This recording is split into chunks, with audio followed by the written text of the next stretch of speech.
in general, ada beberapa teknologi yang di dunia lagi trend atau lagi create impact in any aspects of life. Jadi yang pertama, yang paling dominan itu cloud computing. Jadi kemudian yang kedua ada AI atau machine learning. Habis itu ada IoT. Dan terakhir ada blockchain. Jadi I think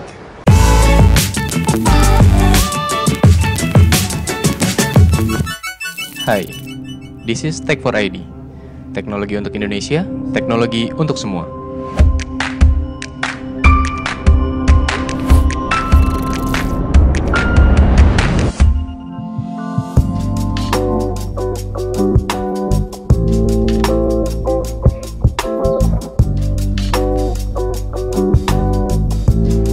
Nah Pak, saya mau tanya nih Pak nih, in term of technology, di mana posisi kita as a country ya, dan juga situasi dan kondisi kita as a country, what is next, and then apa yang akan berubah karena itu, dan apa yang harus kita lakukan sebagai orang-orang yang lagi di dunia teknologi? Okay, it's tough questions. Jadi in general, ada beberapa teknologi yang di dunia lagi trend atau lagi Catatan. Create impact in any aspects of life. Jadi yang pertama, yang paling dominan itu cloud computing. Jadi kemudian yang kedua ada AI atau machine learning. Habis itu ada IoT. Dan terakhir ada blockchain. Jadi I think tahun ini 2 tahun, 3 tahun, 5 tahun ke depan temanya berputar di 4 teknologi area ini lah gitu ya. Implementasinya bisa with any vendors atau any programming language or anything but about this. Jadi cloud computing itu penting karena dia enable anyone to build systems atau application yang bisa di-deploy anytime, terus bisa scale secara otomatis. Jadi beberapa tahun lalu, 15-20 tahun yang lalu kan ya hanya yang punya servers and so forth. Ya. Kalau sekarang, you have idea in the morning, coding the whole day, terus deploy in the afternoon, malamnya someone from Amerika can already access your system. Gitu. Jadi that democratize computing power. Terus bayarnya juga pay as you go kan. Jadi banyak pakai, banyak bayar, sedikit pakai, sedikit bayar. Jadi udah kayak utilities lah computing itu. Jadi kayak listrik atau air. Yang kedua, AI sama machine learning. Ini juga sebenarnya bukan teknologi baru. Tesis saya S1 20 tahun yang lalu juga udah di area AI. Nah, cuman waktu itu kan AI bukan satu yang hype atau yang trend yang hanya sedikit orang in a certain fields yang work with that area gitu.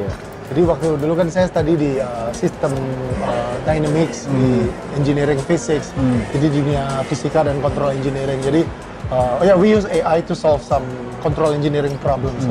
Nah, these days data itu kan banyak, data dari social media or whatever. Nah, what happen juga sama seperti cloud computing, AI atau ML itu didemocratize. Jadi semakin mudah orang pakai dan implement AI atau ML. Compare misalnya dengan 20 tahun yang lalu, mungkin tesis yang saya kerjakan 20 tahun yang lalu, yang saya kerjakan berbulan-bulan, bisa solve dan done within an hour today with today's technology gitu. Jadi balik lagi, kalau kayak tadi cloud computing itu democratize computing, AI atau ML ya sudah di-democratize. Jadi bukan cuma selected few individuals in a certain field yang bisa doing that. Sekarang almost every developer, every statistician atau data scientist can do machine learning. Library-nya udah banyak, terus computing power juga udah banyak. Bisa cerita Pak di situ yang kita bisa akses sebagai orang awam atau misalnya kita bisa akses sebagai programmer yang masih kuliah nih, tentang apa aja yang bisa kita utilize tadi kan. Oke, saya kasih example ini ya, yang simple banget. We may actually do every day, cuma mungkin kita nggak realize it is a very sophisticated thing. Kayak misalnya, kayak gini kan kita lagi in a mall, terus tiba-tiba denger lagu bagus banget kan, wah ini lagu bagus nih. Saya mau download lah di saya punya apps, tapi saya nggak tahu judulnya, saya nggak tahu penyanyinya. Tapi ada apps yang bisa mengenali kan, kayak misalnya Shazam atau Soundhound or something like that. Kita cuma tap, dia dengerin lagunya, within few seconds dia udah bisa respon penyanyinya apa, judul lagunya apa, bahkan ada teksnya, dan teksnya tuh move sesuai saat kita dengar lagunya. Nah, what has happened actually, lagunya itu kan kita dengar, itu kan gelombang akustik ya, itu fisika. Masuk ke kita punya mikrofon di handphone, ada analog to digital converter happen di situ. Sinyal digitalnya itu disampling, diambil atribut yang paling penting, itu dikirim ke server di cloud somewhere, kita nggak tahu running di mana. In the server, that pattern dari atribut itu di run against a pattern recognition algorithms, it's machine learning, it's AI, untuk cari lagu ini lagu apa sebenarnya against a very huge big data database yang dia punya. Once they found a match, dia respond a text, judul lagunya dan penyanyinya apa. Nah, this analog to digital conversion, that's a lot of Laplace transformation atau Fourier transformation happening there gitu. Terus sampling of the attributes, digital conversion, kirim ke server, pattern recognition, it's a highly sophisticated algorithms gitu. Nah, bikin kayak begitu it's difficult, apalagi like 20 years ago. Gitu. Nah, today all the ingredients to build itu semua udah available gitu. Misalnya saya butuh computing power yang big ya, I can use cloud computing. Handphone is there gitu. Saya nggak pusing mikir analog to digital converter. I can just access the speaker API on my phone gitu. Terus kemudian misalnya kita mau doing machine learning, there's a lot of machine learning algorithms udah available in the form of library. Yang di code kita tinggal functionnya kita tinggal panggil aja. Jadi mungkin kita nggak perlu code the whole pattern recognition algorithms. It's already there in the form of library. Gitu. Jadi to build something like that, mungkin ya we can make it like just anak sekolah punya tugas akhir mungkin today gitu. Ya mungkin in the past it's just like look something so difficult gitu kan, but today it's not. Everything has been democratized. Gitu. Jadi ya access to these technologies available gitu. Terus yang ketiga IoT, Internet of Things. Ini relate ke yang sebelumnya tadi. Internet of Things kan is about ambience computing, bahwa device computing bukan cuman komputer, laptop atau phone, tapi even your kulkas, ruangan segala macam ya computing bisa ada di mana-mana gitu. Yang membedakan dengan elektronika biasa adalah IoT itu requires ada data yang di capture, dikirim over the internet, dan kita do big data analytics, prediction, recommendation or whatever using machine learning algorithms. That's IoT. Without that, it's just electronics biasa. Terus yang keempat yang Pak boleh minta sampel di situ. Apa namanya? Contohnya dia bagaimana merubah kehidupan kita. Kayak tadi kan menarik sampelnya, kita bisa relate langsung. Yang IoT itu untuk karena Pak Norman cerita bahwa the next big thing in Indonesia is actually IoT. You said that yang di Australia interview itu. Bisa cerita sedikit Pak di situ, example-nya apa dan lain sebagainya. Example yang paling gampang yang saya bisa ingat sekarang apa ya, misalnya building management kah? Building management is one. Atau relate to our talk earlier this morning deh. This thing is very simple. Okay. Ya mungkin if we don't want to say merek, whatever, this is my smartwatch. It gathers all information about my activity the whole day. Gitu. My heart rate, terus kalau saya training berapa durasi saya training and so forth. Saya tidur pun saya pakai karena dia measure how good is my sleep. Misalnya saya kebangun in the middle of the night, dia knows and record. Everything is record. There's a bunch of sophisticated sensors in this small thing. Dia connected to my iPhone with my smartphone through Bluetooth, and all the data is stored there and pushed to the internet. Terus saya bisa lihat misalnya dalam seminggu my average sleep 8 hours atau enggak. On what day saya kurang tidur. My heart rate gimana? Misalnya saya lihat, oh there were days misalnya saat saya latihan, my heart rate hit so high sampai 160 lebih yang should not. Atau misalnya my quality of sleep. So this is IoT in action dan kita udah kayak take it for granted. Even like yang things yang we do every day in our day-to-day life, kayak tadi dengerin lagu with machine learning and everything, IoT in our day-to-day life is also already there gitu. Jadi that's the example. Misalnya lagi di kantor, meeting rooms. Kadang orang meeting lupa matiin lampu, lupa matiin AC, satu udah selesai langsung keluar gitu aja. We waste energy and we we damage the ozone lah, AC-nya hidup terus Iya, kan. iya. We can do sensors misalnya. Jadi kalau saat ada orang masuk, baru lampunya nyala otomatis, dan AC-nya nyala otomatis. Saat semua orang keluar dari ruang meeting, lampu dan AC-nya mati secara otomatis. Untuk just nyalain lampu dan nyalain AC automatically, that is just electronics. It's been around like mungkin decades ago gitu. What makes the difference is setiap kali lampu nyala atau AC nyala, if we capture the data, that's baru disebut IoT. Jadi kita tahu jam berapa dia nyala, jam berapa dia mati, berapa lama dia nyala, berapa lama dia mati, kapan lampu terakhir diganti, kapan AC terakhir di service. Jadi from the analytics of usage, how often, kita bisa do suggestions. Next time we should change lampunya itu kapan? Next time we should service AC-nya itu kapan? Misalnya kayak gitu. Sebelum itu actually broken. Iya, Karena iya. kita tahu misalnya dia after sekian thousand hours hidup, dia harus diganti ya. Before it actually dies, ya kita udah maintenance, kita ganti. Nah, that recommendation ya given by machine learning, running on a cloud computing, getting data from the sensors yang di get dari lampu dan AC yang ada di that meeting room. Jadi, yeah, our life is already like that. Jadi dari IoT, take big data, Iya. proses machine learning, give solution. Iya. Nah, menarik berarti nanti suatu saat nih asuransi juga bisa lihat itu dong ya, sehingga biaya asuransi orang Ya, akan ya saya nggak terukur. tahu banyak di InsurTech, tapi kelihatannya InsurTech yang dari beberapa artikel dan discussion yang saya punya can be very sporadic dan on demand. Jadi saat kita mau ngapain, baru kita buy insurance just for that. Terus it can be really measured. Jadi example detailnya saya need more readings lah. Silakan Pak, minum dulu Pak. Terus yang keempat tadi blockchain. Iya, blockchain. That is also interesting. That can also give something yang impactful. Terus blockchain people biasanya cuma kaitkan ke Bitcoin Iya, iya. atau cryptocurrency, but Yeah. it's not just that. It's actually bigger than that. And kegunaan yang lebih besarnya mungkin is beyond just cryptocurrency. Ya, as an idea, blockchain is a hyperledger where data is stored distributedly, and data cannot be tampered when it is stored. So another example of usage yang bisa kita lakukan relate ke IoT dan machine learning dan cloud computing tadi with blockchain adalah misalnya dalam supply chain. Misalnya kita mau ngirim barang dari poin A ke poin B, Yeah. misalnya dari produsen, I don't know, susu. Iya.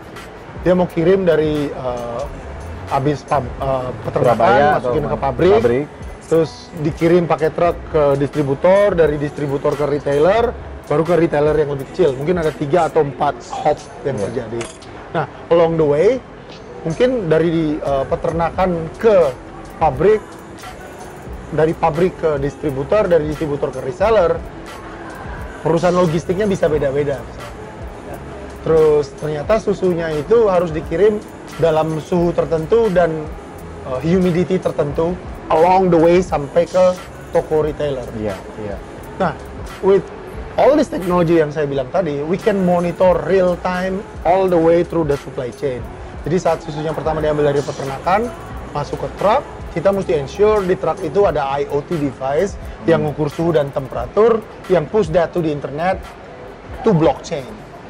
Jadi kita tahu selama perjalanan dari peternakan ke pabrik, suhu dan temperaturnya dan humidity-nya, kelembapan dijaga segitu terus.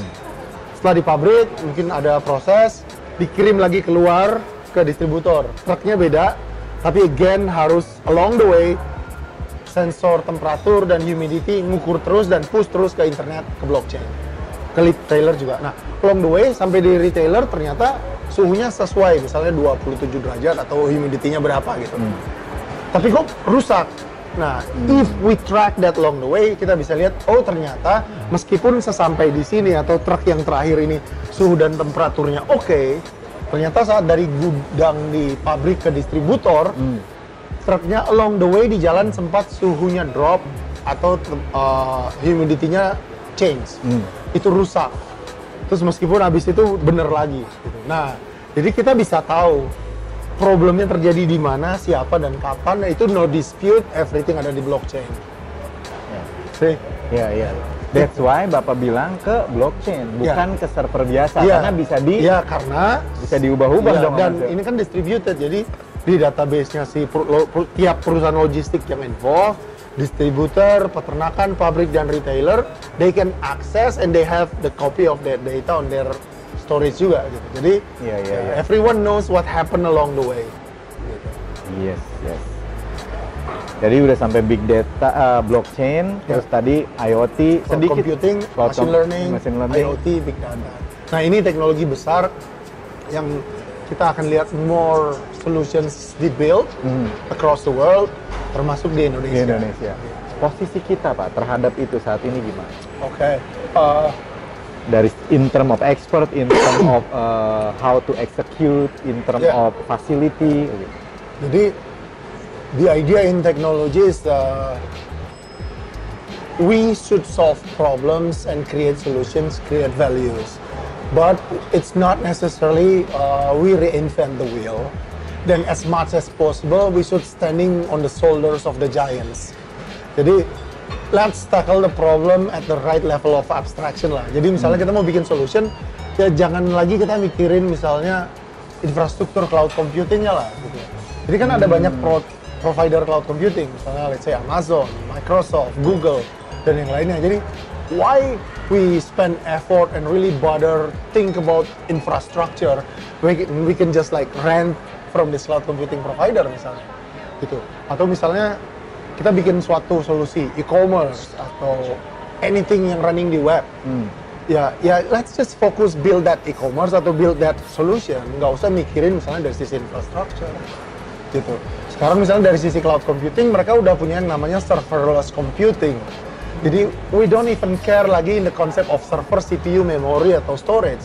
We just build our code, compile, jadi function, kita taruh that function in that serverless computing platform, and we don't care. Mau diakses 1 user, 10 user, 1000 user, 10 juta user, 50 juta user, we don't care. It will scale up on its own. Tanggung jawabnya si cloud computing provider. Kita nggak usah lagi mikirin setup servers, bisa spawn new server, pasang indikator kalau CPU-nya sekian persen, create new server. Wah, we don't need to care about that anymore gitu. Jadi leave that problem to someone yang really competent doing that ya, so that we can really focus on what we are doing. Nah, jadi I think what we can do di Indonesia adalah ya really solve like day-to-day problems yang dihadapi oleh individual maupun bisnis. And just leverage all these technologies, just stand on the shoulders of the giants. No need to reinvent the wheel. Gitu. But if we also want to go strategic and build that, ya silakan. Cuman I don't think itu satu yang bisa dilakukan oleh banyak orang.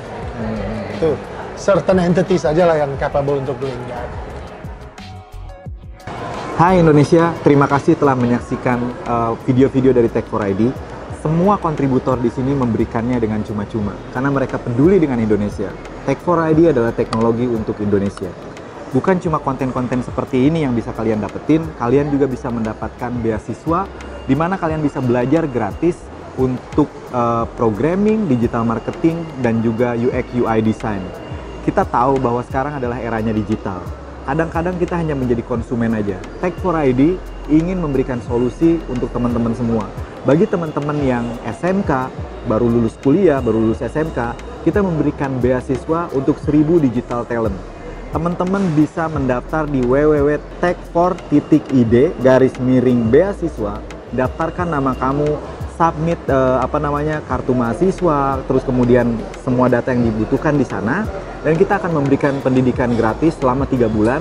Ketika kalian lulus, kalian bisa bekerja di perusahaan-perusahaan dalam bidang digital. Kalian tidak akan dipungut biaya sepeser pun. Silakan daftar di sana. Dan selain daftar, kalau kalian ingin berkontribusi dalam gerakan ini, gerakan demi Indonesia, di mana para expert, para sekolah-sekolah, terus kemudian perusahaan-perusahaan yang siap menerima kalian bekerja nantinya telah memberikan waktu, uang, dan tenaga demi terwujudnya gerakan beasiswa 1000 digital talent ini. Kamu juga bisa berpartisipasi. Kamu bisa memberikan donasi, atau kamu pun bisa men-share video, men-share informasi tentang beasiswa ini ke sebanyak mungkin teman-teman kamu. Terima kasih sekali lagi telah menyaksikan Tech for ID, teknologi untuk Indonesia, teknologi untuk kita semua. Salam Indonesia.